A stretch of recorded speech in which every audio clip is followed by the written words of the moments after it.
What's going on, guys, and welcome to Modern Warfare 2. I'm sure you are very unfamiliar with it, but I'm going to be taking out the trash, otherwise known as boosters, but I'm not going to be talking about that at all, so enjoy the backdrop as I ramble on about other things, which actually I wanted to talk about an article that I read yesterday on Yahoo with regards to a new sort of Facebook mobile application that had one Yahoo.com writer's panties all up in a bunch, or so it seemed, about the whole privacy issue. Because as we all know, Facebook has had issues with people's privacy, and that people have claimed or actually proved that they could steal anyone's information with ease if they have the right sort of knowledge of how the system works. But anyway, what it is this new Facebook application called Places. And what the whole purpose of it is that if you are going to, say, a movie theater, to use an example from the article, you can go on to your iPhone or whatever, and you can quote-unquote check in to that place and announce to everyone on your friend list or whatever that you are at that movie theater. And you can also, well, actually, let me clarify one thing. You have to be in the geographic location of whatever place you are checking into. Like, you can't go and check into the Taj Mahal if you're sitting at your house in California. It won't let you do that because you're not geographically close to that location, and it uses the GPS system on your phone to verify that. But anyway, you can say, I'm at the movies right now, and check in, and it'll, I don't know, put a dot over the movies saying your name or something.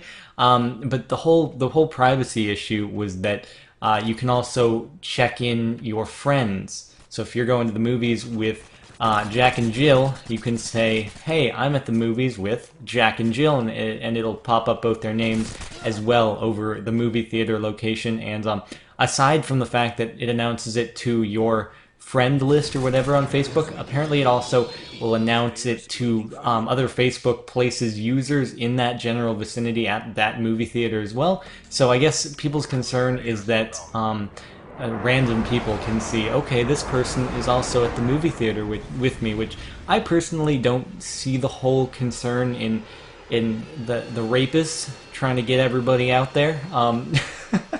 But some people, I guess, think that. Though the reason I find it extremely stupid is, I don't know why, but it reminds me of some sort of real-life Xbox Live party. It's like, I don't know if you guys all have Xboxes out there. Probably most of you do. I'm sure there are many PS3 only users as well. But basically, on the Xbox, on the dashboard, under the what is it, the Friends tab, you can see a list of all your friends and the parties that they're in. So I don't know why, but I just think of it as some real-life Xbox Live party. Like, me, Jack, and Jill are all in this one party on Facebook at the movies, because we can't just leave it to real life. We have to augment reality even further.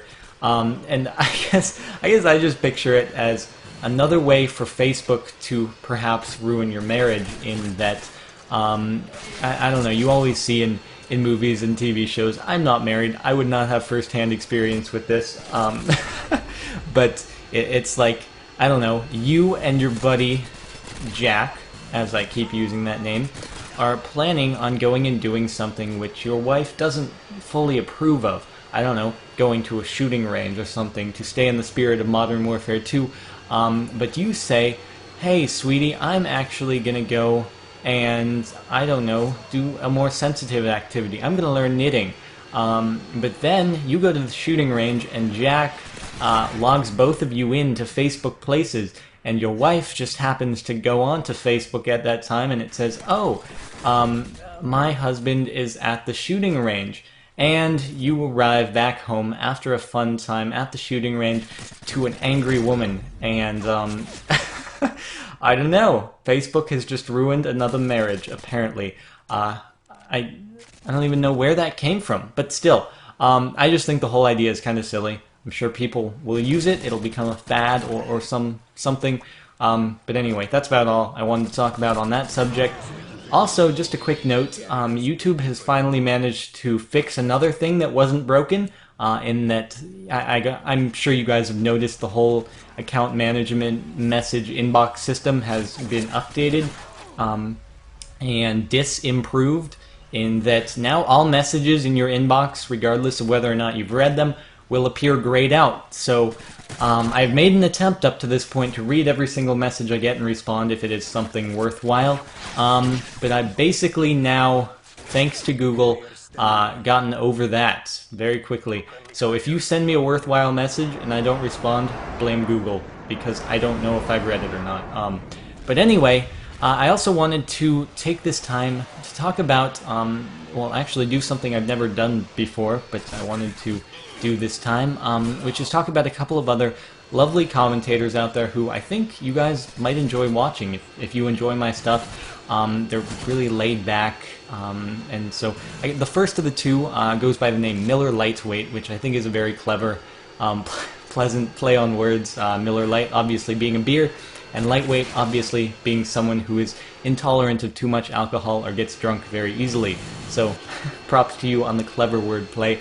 But he's a really relaxed guy. He's very multifaceted in that he's not just stuck in the Modern Warfare 2 rut. He plays many different games, and I think you guys would really enjoy his commentary, and so I'm going to link his channel down below in the description if you want to go over there and say hello to him. I think you guys would enjoy him. And the second of the two being a YouTuber by the name of JuicyBox, which not juicy like the clothing brand, but juice, box with a Z separating the two words. And basically he's also really laid back, enjoyable commentary, very pleasant, relaxing, soothing voice. He's been trying the same sort of border background thingamadoohickey that I had been doing and CNanners made popular, and he's working on it. It's not yet perfect, but I applaud him for making an attempt, because graphic design can be difficult to make something that pleases everyone. So anyway, if you guys would head on over to both their channels, I recommend it, and I think they would appreciate your visit. And yeah, I guess I wanted to end the commentary on that note. So, I mean, I hope you guys enjoyed. Check out their channels in the description. And on that note, I'll talk to you guys all later.